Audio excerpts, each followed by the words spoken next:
Hello everyone, welcome to another video. In this video, I will show you how to cancel Acorn TV. Now, Acorn TV is a British American subscription video streaming service offering basically the series and movies on British American, series and movies basically, but you can go and cancel it very easily. So the first thing that you can do is to basically go in your web browser and log in into your Acorn browser, or not browser but also account.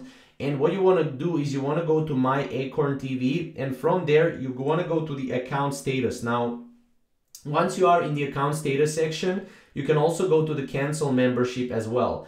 Now, if you purchased Acorn TV through Amazon Prime, through third-party software such as PayPal or maybe Apple Pay, you will need to go on those websites first in order to go and cancel Acorn TV. So, for example, if you purchase it through Amazon Prime, you will need to go to the Amazon, go to the membership and subscriptions, and you want to find Acorn TV in the list right here, as you can see. Now, under the advanced controls, you can click go to my video settings, and here you can pretty much find all the necessary channels right here, as you can see. So that's pretty much what you want to do, and then you want to basically go and unsubscribe yourself or cancel yourself from the Acorn TV subscription. So that's pretty much how to do it. If you have any questions or comments, you can comment down below, and we'll see you in the next video.